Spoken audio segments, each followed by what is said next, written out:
Hello everyone, welcome back to Premier League Unfiltered. I hope you're all doing well. It's been a little while. We've been on a short break since the first week of February, but with the FA Cup weekend currently underway, it's given us the perfect chance to take a breath and reflect on a wild few weeks in the Premier League. We've just seen two full match day weeks crammed into that period, and honestly, the drama has been everywhere. There is so much to get into. Let's dive straight into it. We have to start with the London derby last weekend.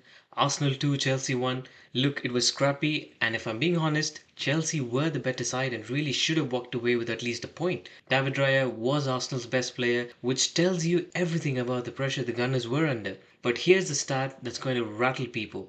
That's 9 match winning goals from set pieces for Arsenal this season. I'm not a fan of that, but you can't argue with the results. Chelsea fans have every right to be fuming about those penalty shouts in the box, but Arsenal just keep finding a way. Meanwhile, City ground out that 1-0 win at Leeds, keeping the gap tight. But look at the other side of North London, Tottenham are in a genuine nightmare. After losing 2-1 to Fulham at the weekend, things got even worse midweek. They're sitting in the 16th place, just 1 point above the relegation zone. Remember, they finished 17th last year, barely escaping the drop zone. Now, United Matchday 28 was the definition of getting the job done. A 2-1 win over Crystal Palace, and Carrick was officially on a roll. Unbeaten in 8 games, 7 wins, 1 draw. But I'll be real, the performance was very average. You can see the fatigue. Casemiro and Mainoo look absolutely gassed. But the massive positive was Sesko. The man is flying. He's now on 8 Premier League goals after that beautiful header against Palace. And a shout out to Lamens as well. He's so composed under these high pressure corners. And Cunha, he's our clutch guy, just like Bruno. Whether it's winning a penalty or his hold up play, he makes us stick. And even on an off day, Bruno Fernandes provides individual magic. That cross to Sesko was ridiculous. He now has 14 Premier League assists, leading the entire league in a season where the overall quality has dipped. Bruno is still carrying the creative load for this club. Moving into the midweek madness of Matchday 29, we had a massive twist. Arsenal ground out a 1-0 win over Brighton, but the real shock was City drew 2-2 home to Nottingham Forest. City dropped two massive points at the Etihad.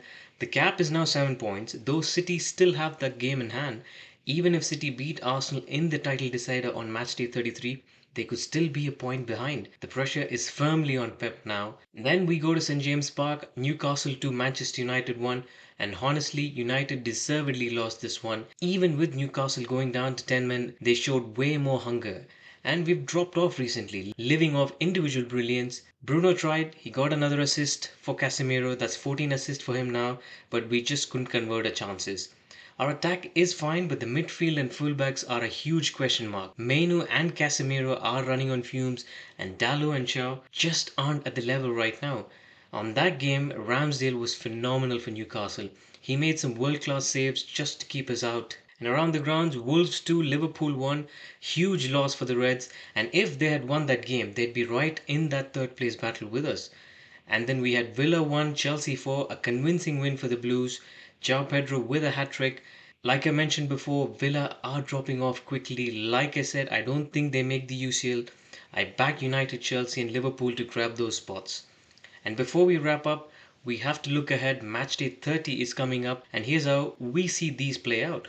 We start with Burnley versus Bournemouth, and then Sunderland versus Brighton. So I'm going for a 2-0 win for Bournemouth. Sunderland are fighting, but Brighton are clinical, so I'll go with 2-1 win to Brighton. Then Chelsea versus Newcastle at the Bridge. Chelsea are on a high after that 4-1 demolition of Villa, while Newcastle are inconsistent. I think Chelsea keep the momentum going, so a 3-1 to Chelsea. At the same time, we have Arsenal versus Everton. Arsenal are 7 points clear and playing at home. Everton are gritty, but the Gunners' set piece routine will probably find a way again, so I'll go for a 2-0 win for Arsenal. The late game is West Ham versus Man City. City cannot afford another slip after that Forest draw, so a 3-0 win to City. Then we move on to Sunday fixtures. Palace versus Leeds.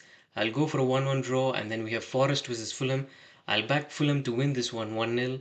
Then we have United versus Villa. This is massive for the top four. Villa are sliding, and we're coming off that reality check at Newcastle. So Villa's high line is begging for United's attack to run in behind. So I'm going for a 3-1 win to United. Then the big one, Liverpool versus Spurs. Liverpool are reeling from that Wolves loss, but Spurs are a point off the relegation zone and just lost back-to-back games. So I expect a response from Liverpool. So a 4-1 win to Liverpool. We finish with Brentford versus Wolves. Brentford at home are tough, so I'll go with the 2-1 win to Brentford. So that's a wrap for this episode. So is the title Arsenal's to lose now, and are Spurs actually going down? Make sure to like, share and subscribe. I'll speak to you all soon. Take care everyone. Bye bye.